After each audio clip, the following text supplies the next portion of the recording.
പ്രധാനമായിട്ടും എനിക്ക് ഞാൻ ആ ഭരതത്തിലെ രാമകഥാഗാനല എന്ന് പറയുന്ന പാട്ട് ഷൂട്ട് ചെയ്യുന്നതിനകത്ത് ഒരു വിൻഡോയിൽ കൂടി ഒരു ഷോട്ടുണ്ട് വലിയൊരു ക്ലോസിൽ. അതിനകത്ത് ആ കണ്ണ് വളരെ പ്രകടമായിരുന്നു. അപ്പോൾ ആദ്യകാലത്ത് ഫസ്റ്റ് ഷോ 82 എൻ്റെ മനസ്സിൽ അത് നസറുദ്ദീൻ ഷാ ആയിരുന്നു. ഓക്കെ, മഹേശ്വരായിട്ട് ഫസ്റ്റ് റൈറ്റിംഗ് സമയത്ത് രേഖയായിരുന്നു, ഹിന്ദി ആക്ട്രസ് രേഖയായിരുന്നു. അപ്പോൾ അവരുമായിട്ട് കോൺടാക്ട് ചെയ്യുകയും അവർ കഥ കേൾക്കാമെന്ന് പറയുകയും ഞാൻ ബോംബെയിൽ പോയി അവരോട് കഥ പറയുകയും ചെയ്തെങ്കിലും അങ്ങനത്തെ ഒരു മറ്റു ഭാഷയിലേക്ക് ഇത് എടുക്കേണ്ട ആവശ്യമുണ്ടെന്ന് തോന്നുന്നില്ല. കാരണം എനിക്ക് പ്രൂവ് ചെയ്യണമെന്ന് മാത്രമേ ഉള്ളായിരുന്നു. ഞാനന്ന് തെറ്റിപ്പോയിട്ടില്ല, എനിക്കോ രഘുവിനോ ഞങ്ങൾക്ക് തെറ്റുപറ്റിയിട്ടില്ല. നമ്മളിങ്ങനെ റിജക്റ്റ് ചെയ്യപ്പെടേണ്ട ഒരു വാക്കല്ല അവരുടെ മുമ്പിലോട്ട് വെച്ചത്. അപ്പോൾ അത് ഭയങ്കര ഷോക്കിംഗ് ആയിരുന്നു, ഭയങ്കര ഡിപ്രസിംഗ് ആയി. ഇനി എന്ത് ചെയ്താലാണ് ഈ ഒരു ഓഡിയൻസിന് എനിക്ക് എന്നിലുള്ള കോൺഫിഡൻസ് നഷ്ടപ്പെട്ടു പോയി. പക്ഷെ അന്നും തിയേറ്റർ സ്വീകരിക്കപ്പെടാതെ പോയത് 2 സിനിമകളാണ് പ്രധാനമായിട്ടും. ഒന്ന് ദശരഥമാണ്, ഒന്ന് സതയമാണ്. അത് എത്രമാത്രം സാധ്യമാണ്? ഇപ്പോൾ ജോൺസനെ പോലെ ഒരു മ്യൂസിക് ഡയറക്ടർ നമ്മുടെ ഇല്ലല്ലോ. ഇതിൽ മഹേശ്വർ എന്ന് പറയുന്ന ക്യാരക്ടർ ഇപ്പോൾ വിനീത് കുമാറിന് സാറിൻ്റെ തന്നെ നേരത്തെ ചൈൽഡ് ആർട്ടിസ്റ്റായിട്ട് സാറിൻ്റെ സിനിമകളിലുണ്ടായിട്ടുണ്ട്. അദ്ദേഹത്തിനെ തന്നെ ചൂസ് ചെയ്യാൻ വളരെ ഒരു ദൈവികമായൊരു പ്രസൻസ് ആണ്, വളരെ കുറച്ച് നേരം സ്ക്രീനിൽ വരുന്നുള്ളൂ. അദ്ദേഹത്തിനെ തന്നെ ചൂസ് ചെയ്യാനുള്ളൊരു കാരണം എന്തായിരുന്നു? ഞാനത് വിനീത് ഇങ്ങനെ എൻ്റെ അയാളുടെ ഒരു 8-10 വയസ്സുള്ള തൊട്ട് എൻ്റെ 2-3 സിനിമകളിൽ മുദ്രയിലും പിന്നീട് ദശരഥത്തിലും ഭാരതത്തിലൊക്കെ വന്നു.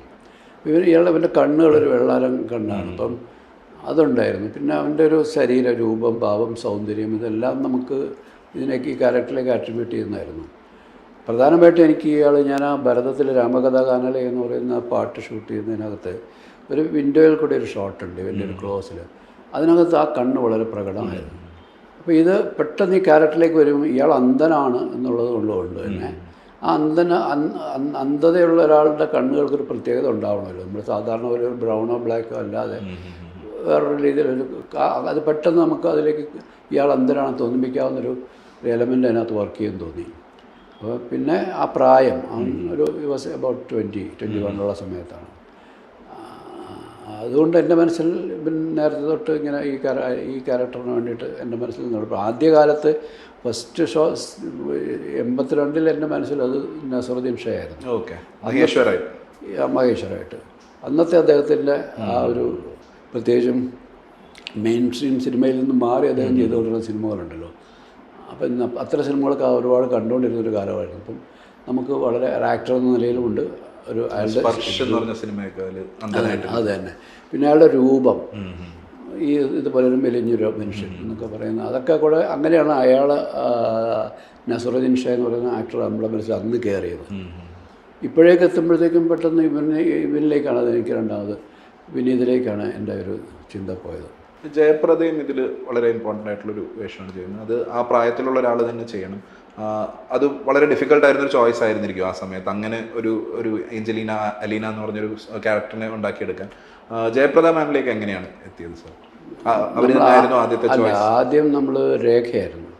ഈ കഥയുടെ 2ാമത്തെ സ്റ്റേജിൽ 2000 കഥ ഫസ്റ്റ് റൈറ്റിംഗ് സമയത്ത് രേഖയായിരുന്നു, ഹിന്ദി ആക്ട്രസ് രേഖയായിരുന്നു.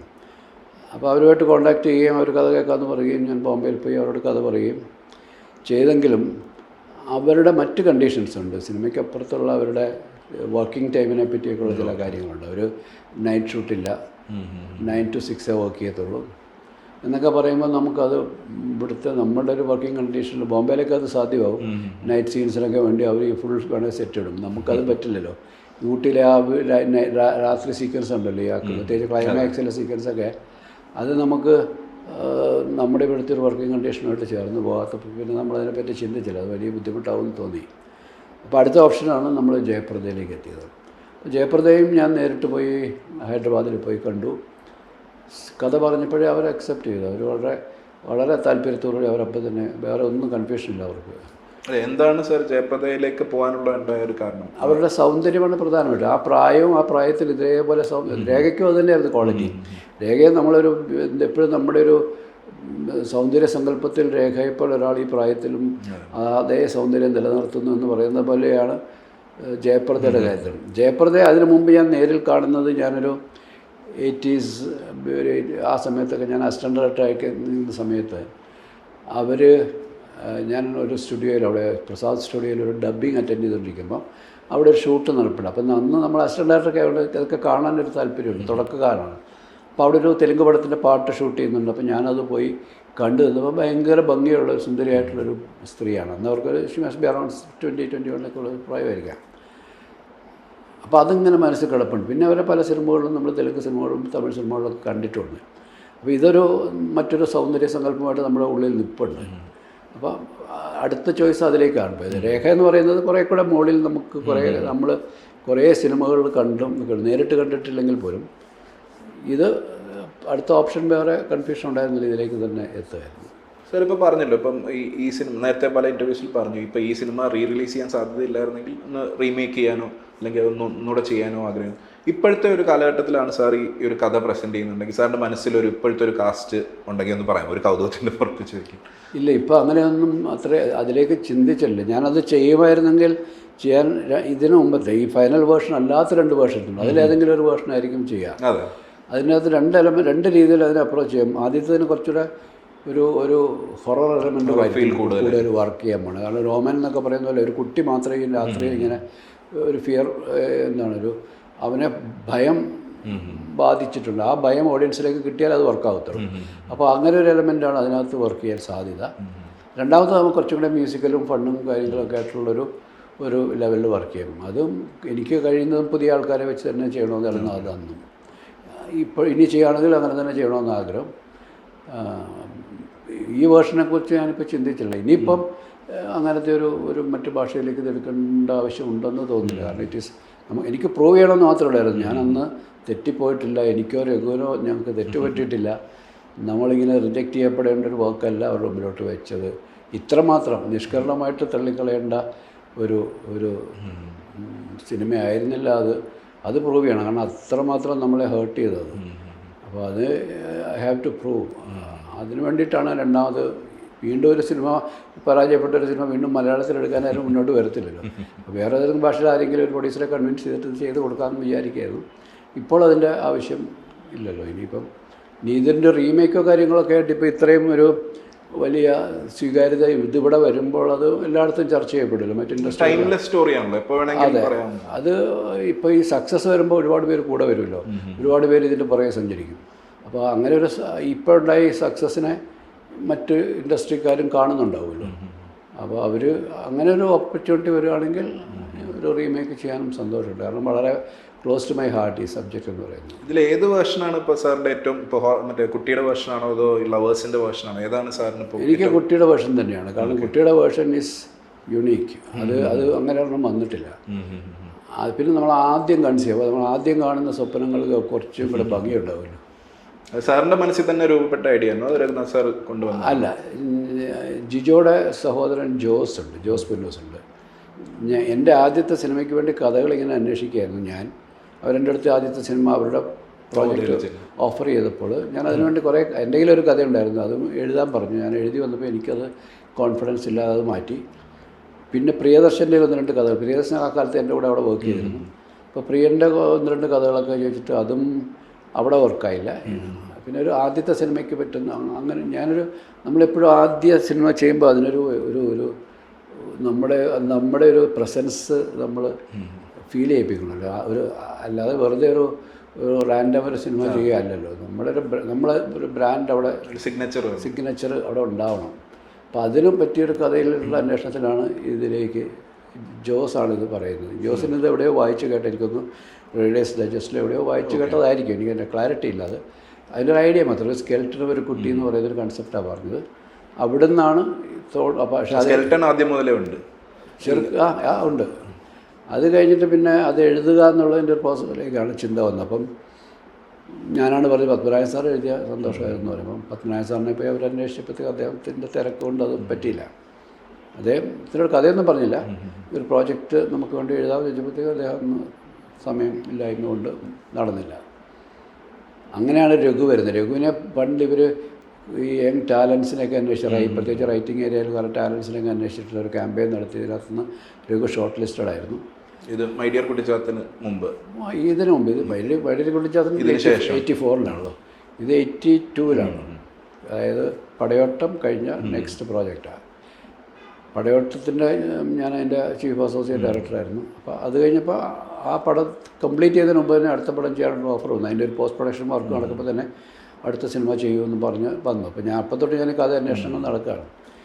അപ്പോൾ രഘുവിനെ മുമ്പ് എപ്പോഴോ ഇവരിങ്ങനെ ഷോർട്ട് ലിസ്റ്റ് ചെയ്ത് വെച്ചിരുന്നത് ആ അഡ്രസ്സ് കയ്യിലുണ്ടായിരുന്നു. അങ്ങനെ രഘുവിനെ ഇവർ കോൺടാക്ട് ചെയ്തു. രഘു വന്നു. രഘു കഥ കേട്ടപ്പോൾ രഘു അത് വർക്ക് ചെയ്യാമെന്ന് പറഞ്ഞു. അങ്ങനെയാണ് അതിലേക്ക് പോകുന്നത്. ഇപ്പോൾ ദേവദൂതൻ അന്ന് ഇറങ്ങിയതിന് ശേഷം പിന്നീട് ഒരു ഗ്യാപ്പിന് ശേഷമാണ് സാർ ഇഷ്ടം എന്ന് പറഞ്ഞ സിനിമയായിട്ട് വരുന്നത്. അപ്പോൾ ആ ഒരു ഗ്യാപ്പ് ഇഷ്ടം എന്ന സിനിമയിലേക്ക് എങ്ങനെയാണ് അത്? പിന്നെ വേറൊരു വ്യത്യസ്തമായിട്ടൊരു സിനിമയാണ്, വളരെ ക്ലോസ് ആയിട്ടുള്ള ഫാമിലി ബോണ്ടും അച്ഛൻ്റെയും മകൻ്റെയും കഥ പറയുന്ന സിനിമയാണ്, ഹ്യൂമറസ് ആയിട്ടുള്ള സിനിമയാണ്. അതിലേക്ക് എങ്ങനെയാണ് സാർ എത്തിയത്? ഇതിൻ്റെ ഒരു ആഘാതം മറികടന്ന് അതിലേക്ക് എങ്ങനെയാണ് എത്തിയത്? ഇത് കഴിഞ്ഞിട്ട് ഞാൻ പിന്നെ ഒരു വർഷത്തോളം ഒന്നും ചെയ്തില്ല. പിന്നെ ഞാൻ കൺഫ്യൂസ്ഡ് ആയത് ഈ സിനിമ ചെയ്യണമെന്നൊക്കെ ഉള്ളൊരു ചിന്ത. കാരണം ഇത്രമാത്രം നമ്മൾ നമ്മുടെ എല്ലാം അതിനകത്തോട്ട് ഇൻപുട്ടായിട്ട് പോയതാണ്. നമ്മുടെ ഇത്രയും കാലത്തെ എഫേർട്സ് ഭയങ്കര ഹോപ്പ്ഫുള്ളായിട്ട് നമ്മളൊരു പ്രോജക്റ്റ് കൊണ്ടുവന്നിട്ട് ഏറ്റവും മികച്ച ക്വാളിറ്റിയിൽ അത് ഡെലിവറി ചെയ്തിട്ടും വളരെ പുറംകാലം കൊണ്ട് തട്ടിക്കളയെന്ന് പറയുന്ന ഒരവസ്ഥ ഉണ്ടായല്ലോ. അപ്പോൾ അത് ഭയങ്കര ഷോക്കിംഗ് ആയിരുന്നു, ഭയങ്കര ഡിപ്രസിംഗ് ആയി. ഇനി എന്ത് ചെയ്താലാണ് ഈ ഒരു ഓഡിയൻസിന് എനിക്ക് എന്നിലുള്ള കോൺഫിഡൻസ് നഷ്ടപ്പെട്ടു പോയി. അപ്പം ഇനിയിപ്പം എന്ത് ചെയ്താണ് ഞാനൊരു ആൾക്കാരെ സാറ്റിസ്ഫൈ ചെയ്യാൻ പറ്റുക എന്നുള്ളത്. കാരണം അതിനു മുമ്പ് നമ്മളെ എൻ്റെ ഒരുപാട് സിനിമകളെ ഇഷ്ടപ്പെട്ടവരും അത് വെച്ചിട്ട് നമ്മളെ സ്നേഹിച്ചവരും അംഗീകരിച്ചവരും ഒക്കെ പെട്ടെന്ന് ഒരു ദിവസം കൊണ്ട് നമ്മളെ തള്ളിക്കളയുകയാണ്. അപ്പോൾ ഇതെന്താണ് സംഭവിക്കുന്നതെന്ന് എനിക്കൊരു മനസ്സിലായില്ല. ഞാനങ്ങനെ സിനിമ ചെയ്യേണ്ടതെന്നൊക്കെ എന്ത് ചെയ്യാൻ എന്നെക്കൊണ്ട് എനിക്കെൻ്റെ കോൺഫിഡൻസ് പൂർണ്ണമായിട്ടും പോയി. അങ്ങനെ പിന്നെ പതുക്കെ ഓരോരുത്തരായിട്ടൊക്കെ പറയും, ഇങ്ങനെ നിങ്ങൾ ഇത് ഈ ഒരു ഫെയിലർ കൊണ്ട് മാറിപ്പോകാനുള്ളതല്ല, നമ്മൾ പ്രൂവ് ചെയ്തൊരു ഫിലിം മേക്കറാണ് ഇതിനു മുമ്പ് തന്നെ, ഈ ഒരു സിനിമയുടെ ഫെയിലർ അതിനെ ബാധിക്കാൻ പാടില്ല എന്നൊക്കെ പറഞ്ഞിട്ട് അങ്ങനെ അപ്പോഴേക്കാണ് ഈ ഒരു കഥ എൻ്റെ മുമ്പിലേക്ക് വരുന്നത്. കലവൂർ രവികുമാറാണ് ഇതിൻ്റെ കഥ, ഇഷ്ടത്തിൻ്റെ. അപ്പോൾ അതിൻ്റെ ഒരു എലമെൻ്റ് എനിക്ക് ഇഷ്ടപ്പെട്ടത് ഈ അച്ഛനും മകനും തമ്മിലുള്ളൊരു റോള് മാറുന്നൊരു സംഭവമുണ്ട്. അതിനകത്തൊരു ഫൺ തോന്നി. അപ്പോൾ എന്നെ സംബന്ധിച്ചിടത്തോളം അത് വളരെ ഈസി ആയിട്ട് ചെയ്യാവുന്ന വലിയ ഹെവി പ്രോജക്റ്റാണ്. അതൊരു കോൺഷ്യസ് ഡിസിഷൻ ആയിരുന്നു, ഒരു ലൈറ്റ് ഹാർട്ടഡ് സിനിമ ചെയ്യാന്നുള്ളത്. അങ്ങനെ വന്നതുകൊണ്ട്, അങ്ങനെ ഒരു സിനിമ വന്നതുകൊണ്ട് ഇനി ഒരു ഹെവി സബ്ജക്റ്റ് എനിക്ക് ആ സമയത്ത് ചെയ്യാൻ കോൺഫിഡൻസ് ഉണ്ടായില്ല. കാരണം എനിക്ക് അതിലാണ് എൻ്റെ സ്ട്രെങ്ത് അവിടെയാണെന്ന് എനിക്കറിയാം. വലിയ ഇമോഷണൽ ഡ്രാമകളൊക്കെ ചെയ്യാനായിട്ടാണ് എൻ്റെ സ്ട്രെങ്ത് തന്നെ. ആൾക്കാർ അവിടെ അത്തരം സിനിമകളെ പ്രതീക്ഷിക്കുന്നതെന്നൊക്കെ എനിക്കറിയാം. പക്ഷേ ഇപ്പോൾ ആ സമയത്ത് എനിക്ക് അതിനുള്ള ആത്മവിശ്വാസം ഉണ്ടായില്ല. കാരണം ഈ ഒരു ഫെയിലിയർ. അപ്പോൾ ഒരു ലൈറ്റർ സിനിമ ചെയ്യാം, ഒരു സേഫ് ബെറ്റ് എന്നൊക്കെ പറയുന്ന രീതിയിലൊക്കെ ചെയ്യാം. ഇനിയൊരു അത്തരത്തിലുള്ള ഒരു ആഘാതം നമുക്ക് താങ്ങാൻ പറ്റത്തില്ല എന്നുള്ളതുകൊണ്ട് അപ്പോൾ ഇതൊരു ഷുവർ ബെറ്റാണ്. എങ്ങനെ ചെയ്താലും അത് ഒരു സേഫ് ലാൻഡിങ് ഉണ്ടാകാമ്പോൾ പ്രൊജക്റ്റാണെന്നറിയായിരുന്നു. പിന്നെ എന്നെ സംബന്ധിച്ചിടത്തോളം വളരെ ഈസിയാണ്. നമ്മൾ ഇതിനേക്കാളും ഹെവി സാധനങ്ങൾ ചെയ്ത ഒരാൾക്ക് പെട്ടെന്ന് ഇത് നമുക്ക് വളരെ ഈസിയായിട്ട് ഹാൻഡിൽ ചെയ്യാൻ പറ്റുന്നൊരു നമ്മളും റിലാക്സ്ഡ് ആകും, ഒട്ടും ടെൻസ്ഡ് ആകാതെ ചെയ്യാൻ പറ്റുന്നു. പ്രത്യേകിച്ച് വേണുചേട്ടനും ദിലീപും ഒക്കെ വരുന്നു, ഇന്നസെൻ്റ് ചേട്ടനൊക്കെ ഉള്ളതുകൊണ്ട് മൊത്തം ആ ആംബിയൻസൊക്കെ നമുക്ക് ഭയങ്കര നമ്മളെ കുറച്ചുകൂടെ കംഫർട്ട് ചെയ്യുന്നൊരു ഏരിയ ആയിരിക്കും. അതിൻ്റെ സക്സസ്സും പിന്നെ സാറിന് കോൺഫിഡൻസ് തിരിച്ചു. അതെ, എങ്കിൽ പോലും എനിക്ക് വലിയ ഇമോഷണലായിട്ടുള്ള സിനിമകളൊക്കെ ചെയ്യാനുള്ള ഒരു കോൺഫിഡൻസ് അങ്ങനെ ആ സമയത്തൊന്നും ഉണ്ടായിട്ടില്ല.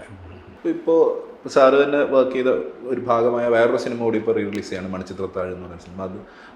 അതിലെല്ലാവർക്കും ഒരു കൗതുകമാണ്. നിങ്ങൾ കുറേ പേര് അതിൽ ഫാസിൽ സാറിനെ സഹായിച്ചിട്ടുണ്ട്. ആരൊക്കെ ഏതൊക്കെ പോർഷനാണ് ഷൂട്ട് ചെയ്തിട്ടുള്ളതെന്ന് എല്ലാവരും എപ്പോഴും അന്വേഷിക്കുന്ന ഒരു കാര്യമാണ്. സാറിൻ്റെ ഏതൊക്കെ ഭാഗങ്ങളായിരിക്കും സാർ ഷൂട്ട് ചെയ്തിട്ടുണ്ടാകുന്നത്? ആ പ്രോജക്റ്റിലേക്ക് ഫാസിലിൻ്റെ കൂടെ വർക്ക് ചെയ്തിരുന്ന എല്ലാവരും വരണം എന്ന് പറഞ്ഞു. അപ്പം ഞാൻ ഫാസിലിൻ്റെ കൂടെ മഞ്ഞളിന് പൂക്കളും മാമോട്ട് കിട്ടിയമ്മയും പിന്നെ ഒരു പടം ഒരു കുറച്ച് പോർഷൻ, അത് പിന്നെ തിയേറ്ററിൽ വളരെ ഇടയ്ക്ക് ഷൂട്ട് നിന്ന് പോയൊരു പടമാണ്, മറക്കില്ല ഒരിക്കലും എന്ന് പറഞ്ഞു. അതിൻ്റെ ഒരു ഷെഡ്യൂൾ ഞാൻ വർക്ക് ചെയ്തു. അതിനിപ്പോൾ അതിൻ്റെ പ്രൊഡ്യൂസറൊക്കെ മരിച്ചുപോയി, ആ സിനിമ നിന്നുപോയി. പിന്നെ കംപ്ലീറ്റ് ചെയ്തു. ആ സമയത്തേക്ക് ഞാൻ ഫാസിലിൻ്റെ തന്നെ മാമോട്ടി കിട്ടുമ്പോൾ ചെയ്യുന്ന സമയത്താണ് അതിൻ്റെ ഒരു ലേറ്റർ ഷെഡ്യൂൾ വന്നത്. അപ്പോഴത്തേക്ക് അത് ഫാസിൽ പോയി ചെയ്യാറുണ്ട്. പ്രിയൻ ഫാസിലിൻ്റെ കൂടെ അസിസ്റ്റൻ്റായിട്ട് ഒഫീഷ്യലി വർക്ക് ചെയ്തിട്ടില്ല, എങ്കിലും പ്രിയൻ ഫാസിലിനെ ഒരു ഗുരുസ്ഥാനത്ത് കാണുന്ന ഒരാളാണ്. സിദ്ദിഖും ലാലും അസിസ്റ്റൻസ് തന്നെയായിരുന്നു.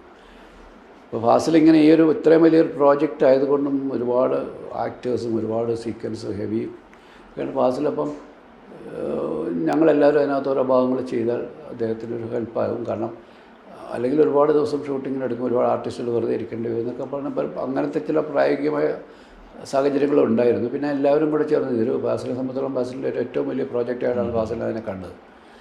ഞങ്ങളെയൊക്കെ അതിനകത്തോട്ട് കൊണ്ടുവരുന്നതിന് മുമ്പ് തന്നെ എന്നെ ഒരു പ്രാവശ്യം വിളിച്ച് ഫുൾ സ്ക്രിപ്റ്റ് വായിച്ച് കേൾപ്പിക്കുകയൊക്കെ ചെയ്തു. അപ്പം എനിക്ക് ആ സമയത്ത് ഞാനാണ് ഏറ്റവും ലാസ്റ്റ് അതിനകത്ത് ചെന്നത്. കാരണം സിദ്ദിഖ് ലാൽ കുറേ പോർഷൻ ഷൂട്ട് ചെയ്ത് പോയി, പ്രിയൻ പോയി കുറേ പോർഷൻ ഷൂട്ട് ചെയ്തു. ഞാൻ ആ സമയത്ത് ചെങ്കോൽ ചെയ്തുകൊണ്ടിരിക്കുകയായിരുന്നു. ചെങ്കോലിൻ്റെ ഒരു ഷൂട്ട് കഴിയുന്നിടം വരെ എനിക്ക് അങ്ങോട്ട് പോകാൻ കഴിഞ്ഞില്ല. അവർ ഫസ്റ്റ് പറഞ്ഞു എന്തായാലും 2 ദിവസമെങ്കിൽ 2 ദിവസം വരണമെന്നൊക്കെ പറഞ്ഞു. അങ്ങനെ ചെങ്കോൽ തീർന്ന് ഇമ്മീഡിയറ്റായിട്ട് ഞാൻ ചെങ്കോലിൻ്റെ ഷൂട്ടിങ് ട്രിവാൻഡ്രത്ത് തന്നെയായിരുന്നു, ഇത് തക്കലയായിരുന്നു. അപ്പം ഞാൻ അത് കഴിഞ്ഞിട്ടാണ് ഞാൻ പോകുന്നത്. അപ്പോൾ എനിക്കായിട്ട് കുറച്ച് പോർഷൻസ് പുള്ളി മാറ്റി വെച്ചിരുന്നു ചെയ്യാനായിട്ട്. അതൊരു പാട്ടിൻ്റെ കുറേ പോർഷൻസാണ്. അത് പിന്നെ മറ്റേ പഴന്തമിഴ് പാട്ടുകളിൻ്റെ അതിൻ്റെ കുറച്ച് പോർഷൻസ് കുറേ ഫാസ്റ്റിൽ ഷൂട്ട് ചെയ്തതാണ്. പിന്നെ 1-2 സീക്വൻസാണ് ലാലും സുധീഷും കൂടെ ഈ അന്വേഷിച്ച് പോകുന്ന ആ പോർഷൻസ്. അങ്ങനെ കുറച്ച് ഞാൻ വളരെ കുറച്ച് അതിനകത്ത് ചെയ്തിട്ടുണ്ട്. ഇപ്പോൾ സാറിൻ്റെ തന്നെ ഒരുപാട് ക്ലാസിക് സിനിമകൾ നമ്മുടെ മുമ്പിലുണ്ട്. ദേവദൂതൻ അല്ലാണ്ട് തന്നെ അതിന് മുമ്പുള്ള സക്സസ്ഫുൾ ആയതും അതല്ലാണ്ട് ഇപ്പോൾ സതയം പോലെ അന്ന് സക്സസ്ഫുൾ ആവാതെ പോയ സിനിമകളുണ്ട്. ഇനി അങ്ങനെ ഒരു സിനിമ, ഇപ്പോൾ സാധ്യതയില്ലാത്ത സിനിമകൾ, പ്രിൻ്റുകളില്ലാത്ത സിനിമകളുണ്ടാകും, പക്ഷേ സാറിൻ്റെ ഒരു ആഗ്രഹത്തിൽ അങ്ങനെ ഒരു സിനിമ തിയേറ്ററിൽ വീണ്ടും വരണം എന്നുള്ളതാണെങ്കിൽ ഏതായിരിക്കും സാർ ആദ്യത്തെ ഒരു പിക്കായിട്ട് ചൂസ് ചെയ്യും? ഇതിനകത്ത് നമ്മളൊരു രണ്ടാമതൊരു സിനിമ തിയേറ്ററിലേക്ക് പ്രേക്ഷകർ കാണണമെന്ന് ആഗ്രഹിക്കുന്നത് അവർക്ക് അന്ന് തിയേറ്ററിൽ കാണാൻ കഴിയാതെ പോയ സിനിമകളാണ്. ഇപ്പോൾ ഈ സിനിമയെ സംബന്ധിച്ചോളം അങ്ങനെ തന്നെയാണ്. അപ്പം അന്ന് സക്സസ് ആയിട്ടുള്ള സിനിമകൾ ഒരു പക്ഷേ വന്നിട്ടും കാര്യമില്ല. കാരണം അവർ അന്ന് തിയേറ്ററിൽ കണ്ട് ആസ്വദിച്ചു. പിന്നീട് അതൊരു പുതിയൊരു ജനറേഷന് ഒരു തിയേറ്റർ കാഴ്ചയായിട്ട് വരാം. അതെ, എന്നാൽ പോലും ഇതൊക്കെ അത്രമാത്രം പോപ്പുലർ ആയിട്ട് ആൾക്കാരുടെ അന്നേ ഒരു എന്താണ് ഒരു ഹൈപ്പുണ്ടായ സിനിമകളാണ്. പക്ഷെ അന്നും തിയേറ്റർ സ്വീകരിക്കപ്പെടാതെ പോയത് 2 സിനിമകളാണ് പ്രധാനമായിട്ടും. ഒന്ന് ദശരഥമാണ്, ഒന്ന് സതയമാണ്. ഇത് രണ്ടും പിന്നീട് ഈ പറയുന്ന കൾട്ട് ക്ലാസിക് ഒരു സ്റ്റേജിൽ ആയി മാറുകയും അത് പുതിയ തലമുറ ഡിസ്കസ് ചെയ്യുന്നത്. അപ്പോൾ അങ്ങനത്തെ അതൊക്കെയാണ് പിന്നെ ചെയ്യാൻ സാധ്യതയുള്ളത്. പക്ഷേ അത് എത്രത്തോളം സാധ്യമാകുമെന്ന് അറിയില്ല. അതിന് ഒരുപാട് സാങ്കേതികമായ പരിമിതികളുണ്ട്. ഇതിപ്പോൾ ഈ സിനിമയുടെ സക്സസ് വെച്ചിട്ട് ഒരുപാട് പേര് ഇപ്പോൾ റീമേക്കിനെ പറ്റി ചിന്തിച്ച് തുടങ്ങിയിട്ടുണ്ട്, അതിനുള്ള ആലോചനകളൊക്കെ ആയിട്ടുണ്ട്. പക്ഷേ അതെല്ലാം ഇത്രയും നമ്മളിപ്പോൾ ഈ സിനിമയിൽ കണ്ട ക്വാളിറ്റിയിൽ ചെയ്യാൻ പറ്റുമോ എന്നുള്ള കാര്യത്തിൽ സംശയമുണ്ട്. കാരണം അത് എൻ്റെ ഈ സിനിമകൾ ഉൾപ്പെടെ, ഇപ്പം സദൈവമാണെങ്കിലും ദശരഥമാണെങ്കിലും ഉൾപ്പെടെ ഈ ക്വാളിറ്റി ഇപ്പോൾ വന്നിരിക്കുന്നത് ഇതൊരു ബെഞ്ച് മാർക്കായി, ഒരു റീമാസ്റ്ററിങ് ചെയ്തു വരുന്ന ഒരു പുതിയ സിനിമയുടെ ബെഞ്ച് മാർക്കായിട്ട് ഇത് നിൽക്കുകയാണ്. ഇത് സാധ്യമായത് ഇതിൻ്റെ നെഗറ്റീവ് നമുക്ക് അവൈലബിൾ ആയിരുന്നു. ഇതിൻ്റെ സൗണ്ട് ട്രാക്ക് അന്ന് DTS ചെയ്തതാണിത്. DTS അപ്പോൾ നമുക്ക് മൾട്ടിപ്പിൾ ട്രാക്സ് ഉണ്ട്, സൗണ്ട് സൈഡ് എല്ലാം ഉണ്ട്. അപ്പം നമ്മളത് വീണ്ടും ചെയ്യുമ്പോൾ നമുക്ക് എളുപ്പമാണ്. ഇവിടെ സംഭവിക്കുന്നത് ഈ എൻ്റെ ആദ്യത്തെ സിനിമാസ്കോപ്പ് ചിത്രം എന്ന് പറയുന്നത് അബ്ദുള്ളയാണ്. അതിനു മുമ്പ് ഞാൻ ചെയ്ത ദശരഥം വരെയുള്ള സിനിമകൾ 35 mm ഷൂട്ട് ചെയ്തതാണ്. 35 mm അതേ ഫോർമാറ്റിൽ തന്നെ ഇപ്പോൾ കാണുമ്പോൾ നമുക്കൊരു പക്ഷേ ആ ഒരു സൈഡിൽ ബ്ലാക്ക് ബോക്സ് ആയിട്ട് വരും. അത് എൻലാർജ് ചെയ്ത് കഴിഞ്ഞാൽ അത് സ്ക്യൂസ്ഡ് ആയിട്ട് ഇമേജ് സ്ക്യൂസ്ഡ് ആവും. അത്തരം ചില പരിമിതികളുണ്ട് അതിനകത്ത്. സൗണ്ട് ട്രാക്ക് അന്നെല്ലാം മോണോ ട്രാക്സ് ആയിരുന്നു. ഈ പറയുന്ന പടങ്ങൾക്ക് എൻ്റെ ദശരഥം വരെയുള്ള എല്ലാം മോണോ ട്രാക്കാണ്. ഈ മോണോ ട്രാക്കിൽ നിന്ന് മൾട്ടിപ്പിൾ ട്രാക്ക് ഉണ്ടാക്കാൻ ഇപ്പോൾ സാധ്യമല്ല. ഓൾറെഡി മിക്സ്ഡ് ട്രാക്കാണ് കിടക്കുന്നത്, സൗണ്ടും മ്യൂസിക്കായിട്ട് മിക്സ്ഡായിട്ട് കിടക്കുകയാണ്. അപ്പോൾ ഒന്നെങ്കിൽ പുതിയ റീറെക്കോർഡിങ് ചെയ്യണം. പക്ഷേ സംഭവിക്കുന്നത് വെച്ചാൽ ആൾക്കാർ ഈ മ്യൂസിക് അവരുടെ മനസ്സിൽ അതേ ക്വാളിറ്റിയിലും അതേ മ്യൂസിക് തന്നെ ചെയ്യണം. കാരണം അവരിതിനെ കണക്ട് ചെയ്യുന്ന ഈ മ്യൂസിക്കായിട്ടാണ് പല സീനുകളെ. ഇപ്പം ദശരഥത്തിലെ അതിൻ്റെ ബാക്ക്ഗ്രൗണ്ട് സ്കോറുകൾ ആൾക്കാരുടെ മനസ്സിൽ വളരെ ആഴത്തിലുണ്ട് അല്ലേ, തൊട്ടാൽ പ്രശ്നമാണ്. അതെ, അപ്പോൾ അതേ സാധനം അതേ നൊട്ടേഷൻസ് രണ്ടാമത് റീക്രിയേറ്റ് ചെയ്യണം മൾട്ടിപ്പിൾ ട്രാക്കിലേക്ക്. അതേ സാധ്യമാവുള്ളൂ. അത് എത്രമാത്രം സാധ്യമാണെന്ന് ഇപ്പോൾ ജോൺസനെ പോലെ ഒരു മ്യൂസിക് ഡയറക്ടർ നമ്മുടെ ഇല്ലല്ലോ. ഇപ്പം സദയത്തിൻ്റെ ബാക്ക്ഗ്രൗണ്ട് സ്കോറിന് അവാർഡ് കിട്ടിയ അന്നത്തെ സംസ്ഥാന അവാർഡ്. അപ്പോൾ അതൊക്കെ അങ്ങനെ തന്നെ ക്രിയേറ്റ് ചെയ്യണം. അല്ലാതെ നമ്മളൊരു പുതിയ മ്യൂസിക് ക്രിയേറ്റ് ചെയ്തിട്ട് അന്ന് ആൾക്കാർ ഇപ്പം ഈ പരാമ്പൂർണ്ണ സിനിമകളിലേക്ക് പല ട്രാക്കുകൾ ആൾക്കാർക്ക് ശ്രദ്ധയാണ്. ആൾക്കാർ വളരെ ശ്രദ്ധയോടെ സിനിമ കാണുന്നൊരു ആൾക്കാരാണ്. അപ്പോൾ അവരുടെ മനസ്സിൽ ആ മ്യൂസിക് ഉൾപ്പെടെയാണ് ഇത് പതിഞ്ഞിരിക്കുന്നത്, വിഷ്വൽ മാത്രമല്ല. അപ്പോൾ അതിൽ നിന്നും മാറിപ്പോയാൽ ചിലപ്പോൾ അവരെന്തോ എങ്ങനെയാണ് അതിനോട് റെസ്പോണ്ട് ചെയ്യാൻ പോകണമെന്ന് അറിയത്തില്ല. അതുകൊണ്ട് ഇതുമായിട്ട് ഇനി പുതുതായിട്ട് ഈ ഒരു സക്സസ്സിനെ കണ്ടിട്ട് അത് വീണ്ടും ആവർത്തിക്കാമെന്ന് കരുതി വരുന്നവർക്ക് ഒരുപക്ഷെ അത് എത്രമാത്രം സാധ്യമാകും. കാരണം ഈ ക്വാളിറ്റി ഒരു ബെഞ്ച് മാർക്കായി കഴിഞ്ഞ സ്ഥിതിക്ക് ആൾക്കാരെല്ലാം അതിനോട് കമ്പയർ ചെയ്യും. ഒരുപാട് പടങ്ങളുടെ പേരുകൾ ആൾക്കാർ എൻ്റെ അടുത്ത് തന്നെ കിരീടം ചെയ്യണം എന്നൊക്കെ പറയുന്ന റിക്വസ്റ്റുകൾ വരുന്നുണ്ട്. പക്ഷേ അതിനൊക്കെ ഇത്തരം പരിമിതികളുണ്ട്. അതിനെ പിന്നെ വിഷ്വൽ ക്വാളിറ്റി അത്ര നന്നായിരിക്കണം. ഈ സിനിമയ്ക്കൊക്കെ കിട്ടിയത് അതിൻ്റെ ഒരു വിഷ്വൽ ക്വാളിറ്റിയൊക്കെ ഭയങ്കര ഗംഭീരമായിരുന്നു. അതിൻ്റെ വെച്ചാൽ അങ്ങനെ ഒരു ലൊക്കേഷനും കാര്യങ്ങളും ഒക്കെ ഇതിനകത്തുള്ളതുകൊണ്ട് ഇപ്പോൾ ആൾക്കാർ പറയുന്നത് പുതിയ സിനിമ കാണുന്ന പോലെ തന്നെ എന്ന് പറയും. മറ്റ് ഈ പറയുന്ന പല സിനിമകൾക്കും അങ്ങനെ കിട്ടും. ഇപ്പോൾ ദശരഥത്തിൻ്റെ വിഷ്വൽ ക്വാളിറ്റി അതുപോലെ തന്നെ നല്ലതാണ്. പക്ഷേ അതിന് നെഗറ്റീവ് ഉണ്ടോ ഇല്ലെന്ന് എനിക്കറിയില്ല. ആ നെഗറ്റീവ് കിട്ടിയാലേ പിന്നെ നമുക്കതിനെ സ്കാൻ ചെയ്യാനും ആ ക്വാളിറ്റിയിൽ കൊണ്ടുവരാൻ കഴിയും. സാറ് തന്നെ നേരത്തെ ദശരഥത്തിൻ്റെ ഒരു സീക്വലിൻ്റെ കാര്യവും അതിന് സംഭവിക്കാൻ സാധ്യതയില്ല എന്നും പറഞ്ഞിരുന്നു. അത് ഇനി എന്തെങ്കിലും ഒരു രീതിയിൽ അത് വേറൊരു ഭാഷയിലോ അല്ലെങ്കിൽ എന്തെങ്കിലും രീതിയിൽ നമുക്കത് കാണാനുള്ളൊരു സാധ്യമാവുമോ എന്താണ്? ഇല്ല, ദശരഥം മറ്റു പല ഭാഷകളിലേക്കും റീമേക്ക് ചെയ്യുകയോ ഡബ് ചെയ്യുകയോ ഒക്കെ ചെയ്തിട്ടുണ്ട്. റീമേക്കല്ല, ഡബ് ചെയ്തിട്ടുണ്ട്. ഗുജറാത്തിലൊക്കെ മറാഠിയിലൊക്കെ ഡബ് ചെയ്തിട്ടുണ്ട്. അതിൻ്റെ റീമേക്ക് സാധ്യതയെപ്പറ്റി എനിക്കിപ്പോൾ അറിയില്ല. പക്ഷേ അതൊരു റീമേക്ക് ആണെങ്കിൽ ആദ്യത്തെ ഭാഗവും റീമേക്ക് ചെയ്തിട്ട് വേണമല്ലോ സീക്വലും കൂടെ ചെയ്യാൻ. അല്ല, ആദ്യത്തെ ഭാഗത്തിൽ നിന്ന് ചിലപ്പോൾ കുറേ വിഷ്വൽസ് വേണ്ടി വരും. പക്ഷേ ഒരു സിനിമയുടെ രണ്ടാം ഭാഗമെന്ന് നമ്മൾ പറയുമ്പോൾ അതിൻ്റെ കഥയുടെ തുടർച്ചകളാണ് നമ്മൾ ചെയ്തത്. ആ കഥാപാത്രം ഇപ്പോൾ കിരീടം ചെയ്തപ്പോൾ ചെങ്കോലിലേക്ക് എത്തി ഇയാൾ 7 വർഷത്തെ ജയിൽവാസത്തിന് ശേഷം ഇയാളുടെ ജീവിതം എന്താണെന്നുള്ളൊരു അന്വേഷണമായിരുന്നു. ദശരഥത്തിൻ്റെ കാര്യത്തിലും 30 വർഷങ്ങൾക്ക് ഏകദേശം ഇത്രയും കാലമായിരുന്നു, 30 വർഷങ്ങൾക്ക് ശേഷം ഇയാളും അന്നുണ്ടായ കുട്ടിയും എവിടെ നിൽക്കുന്നു എന്നുള്ളൊരു അന്വേഷണം തന്നെയാണ്. പക്ഷേ അന്വേഷണത്തിനൊരു പ്രത്യേകതയുള്ളത്, വേറൊരു ഡയമെൻഷനുള്ളത്, ഇയാൾ അന്ന് ചെയ്തിരുന്ന ശരികളൊക്കെ ഇന്ന് അയാൾ തിരിഞ്ഞു നോക്കുമ്പോൾ എത്രമാത്രം ശരിയായിരുന്നു എന്നുള്ളൊരു വിചിന്തനം ഉണ്ടാകുന്നുണ്ട്. രാജീവ് മേനോൻ ഇന്ന് മാറി നിന്ന് അയാളുടെ ഒരു എന്താണ് ജീവിതത്തിൻ്റെ ഈ ഒരു ഘട്ടത്തിൽ ഇയാൾ ആരുമില്ലാതായിപ്പോയ ഒരാൾ ഇന്ന് തിരിഞ്ഞു നിന്ന് നോക്കുമ്പോൾ ഞാൻ അന്ന് ചെയ്തത് എനിക്ക് ശരിയെന്ന് തോന്നിയത് മറ്റുള്ളവരുടെ ജീവിതത്തെ എങ്ങനെ ബാധിച്ചിരിക്കുന്നു, എന്തുമാത്രം അതിൽ ശരിയുണ്ടായിരുന്നു, എനിക്ക് അവിടെയൊക്കെ തെറ്റുപറ്റി എന്ന് പറയുന്ന ഒരു അനലൈസിങ് ആണത്. അയാളെ തന്നെ ഒന്ന് അനലൈസ് ചെയ്യുകയാണ്. ആ രീതിയിൽ അത് ഗംഭീരമായൊരു സ്ക്രിപ്റ്റാണ്, ഗംഭീരമായൊരു തോട്ടാണ്. അത്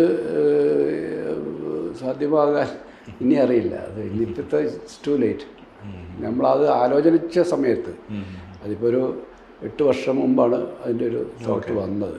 2016 ഞാൻ അതിൻ്റെ ഗൗരവമായിട്ട് അതിൻ്റെ ആലോചനകളൊക്കെ പോയത്. അന്നത് സംഭവിച്ചിരുന്നെങ്കിൽ അത് ഭയങ്കര ഗംഭീരമായൊരു സിനിമയായേനെ. ഇന്ന് അതിനകത്തുണ്ടായിരുന്ന കുറേ വേണിച്ചേട്ടനൊക്കെ ഇല്ലാതായതോടുകൂടി, വേണിച്ചേട്ടൻ അതിനകത്തൊരു പ്രിവറ്റൽ റോൾ ഉണ്ടായിരുന്നു. വേണിച്ചേട്ടനൊക്കെ ഇല്ലാതായതോടുകൂടി ഇനിയിപ്പം എന്തുമാത്രം അത് സാധ്യമാകുമെന്ന് എനിക്കറിയില്ല. അതേപോലെ സാർ, ഇപ്പോൾ സാറിൻ്റെ വളരെ ഇൻറ്റൻസ് ആയിട്ടുള്ള ഇപ്പം ദശരഥവും ഒക്കെ അതിൻ്റെ എൻഡിങ്ങിലേക്ക് എത്തുമ്പോഴേക്കും നമ്മൾ വളരെ ഇൻറ്റൻസ് ആയിട്ട് പോവാണ്. കിരീടത്തിലാണെങ്കിൽ പോലും ഇപ്പം ഇൻറ്റൻസ് ആയിട്ടുള്ള സിനിമ, പക്ഷേ അതിലെല്ലാം ചെറിയ ചെറിയ ഹ്യൂമറസ് സീക്വൻസുകൾ തുടക്കത്തിൽ ഒക്കെ ഉണ്ട്. ലോഹിത് സാർ എഴുതിയതാണെന്ന് നമുക്ക് വിശ്വസിക്കാൻ പറ്റാത്ത രീതിയിലുള്ള വളരെ എൻ്റർടൈനിങ് ആയിട്ടുള്ള ഹ്യൂമറസ് സീക്വൻസുകളുണ്ട്. ഹിസൈനസ് അബ്ദുള്ളയിലും കമലതളത്തിലും ഒക്കെ ചെറിയ ചെറിയ സീക്വൻസുകളൊക്കെ ഉണ്ട്. അപ്പോൾ ലോഹിത് സാറിൻ്റെ ഉള്ളിൽ എപ്പോഴും നമ്മൾ കാണുന്നത് അദ്ദേഹത്തിന് വളരെ ഇൻറ്റൻസ് ആയിട്ടുള്ള റൈറ്ററാണ്. അപ്പോൾ അദ്ദേഹത്തിൻ്റെ ഉള്ളൊരു ഹ്യൂമർ എത്രത്തോളം ഉണ്ടായിരുന്നു? അദ്ദേഹം വളരെ എന്താണ് അങ്ങനെ വലിയ തമാശ പറയുന്ന ആളൊന്നുമില്ല. എങ്കിലും ഞങ്ങളുടെ കൂടിച്ചേരലുകളൊക്കെ തമാശ ആസ്വദിക്കാൻ കഴിയുന്ന ആളാണ്. എഴുത്തിൽ എഴുത്തിൽ പക്ഷേ തമാശ എന്ന് പറയുന്നത് മുഴച്ചു നിൽക്കുന്നില്ല, അതിൻ്റെ ഭാഗമായിട്ട് പോകുന്നതാണ്. ഇപ്പം ഈ മാണ്ട എന്നൊക്കെ പറയുന്ന ഡയലോഗില്ലേ, അതൊക്കെ കൃത്യമായിട്ടും ലോഹിക്ക് ഇപ്പം കമലതളത്തിലാണെങ്കിലും മമ്മൂക്കയുടെ ക്യാരക്ടറൊക്കെ കൃത്യമായിട്ടും അത് ദശരഥത്തിൽ ഇതെൻ്റെ ജീവിതമാണ്, ഞാൻ കാലുകൊണ്ട് തൊഴിക്കും, ചപ്പാത്തിയോട് വരത്തും എന്നൊക്കെ പറയുന്ന പോലെ അത്തരം ബേസിക്കായിട്ട് അത് ലോഹിക്കുണ്ട്, എഴുത്തിലും ഉണ്ട്. അതിങ്ങനെ മുഴച്ചു നിൽക്കാത്ത തമാശകളായിരിക്കും, കഥയുടെ ഒഴുക്കിനോട് ചേർന്ന് പോകുന്ന നർമ്മങ്ങൾ കൊണ്ടുവരാൻ ലോഹിക്ക് എപ്പോഴും കഴിയാറുണ്ട്. ഇനി ഇപ്പോൾ ഈ ഒരു ഘട്ടത്തിൽ നിൽക്കുമ്പോൾ സാറിൻ്റെ ഇനി അങ്ങോട്ട് കൊത്ത ചെയ്ത് കഴിഞ്ഞു, ഇനി അടുത്ത സിനിമകളുടെ ആലോചനകൾ എന്തൊക്കെയാണ് സാറിൻ്റെ? ഏത് ജോണറിലുള്ള സിനിമ ചെയ്യണമെന്നാണ് സാർ? ഞാനിപ്പോൾ എൻ്റെ മനസ്സിലുള്ളതൊരു ഒരു ഫീൽ ഗുഡ് മൂവിയാണ്. ഒരു അമ്മയും മകനും തമ്മിലുള്ള ഒരു കഥയാണ്. അതൊരു ഒരു ഒരു ഭയങ്കര ഹെവി ഡ്രാമയൊന്നുമില്ല, ഒരു ഹ്യൂമറാണ് അതിൻ്റെ ഒരു ബേസ്. ഒരുതരം ബ്ലാക്ക് ഹ്യൂമറാണ് അതിനകത്ത് പറയാൻ പോകുന്നത്. അത് ഒരു ഫീൽ ഗുഡായിട്ട് ആസ്വദിക്കപ്പെടാവുന്നൊരു സിനിമയാണ്. വലിയ കാസ്റ്റിംഗ് ഒന്നുമില്ല. അതൊരെണ്ണമാണ് ഞാൻ ഒന്ന് മനസ്സിലുള്ളത്. പിന്നെ ഞാനൊരു വെബ് സീരീസാണ് ചെയ്യുന്നത്. അതൊരു വലിയ പ്രൊജക്റ്റാണ്.